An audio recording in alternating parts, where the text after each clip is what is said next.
Evet arkadaşlar, bugün sizlerle tüm bildiğim Minecraft hilelerini göstereceğim. Birincisi robot.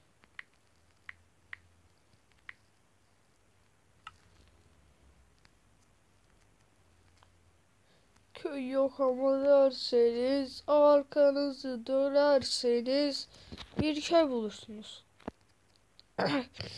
Okey, burası vardır ve ilerisinde başka bir köy de vardır. Ve güzelimsi hile. İkinci hilemize geçelim.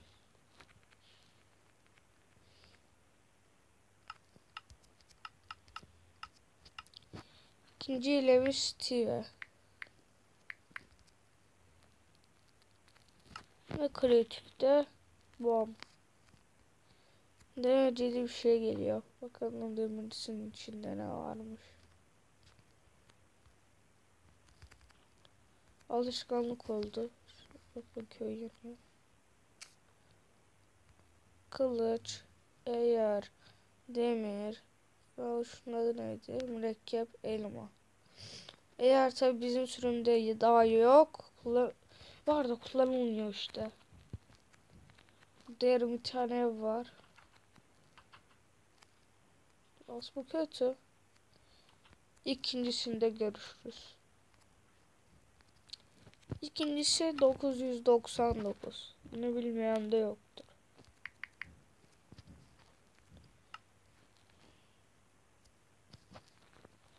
999'da böyle bir köydür. Şimdi bakalım ne var? 9 tane eşya mı var? Belki. Sürpriz.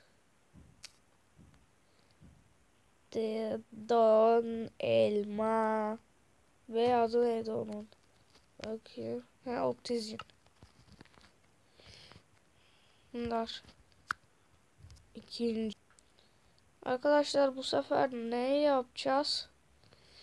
Şeye 999 yine de bu sefer olduğuna basacağım.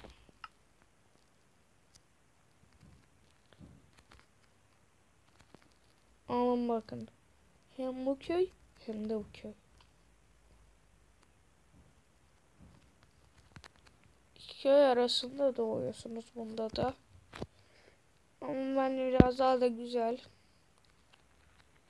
Tabii o bence sence benim için. Bu büyük yanmaması kötü biraz. Çok hemencik inanıyor. Ya beni ilgilendiriyor. Görüşürüz. Öbüründe.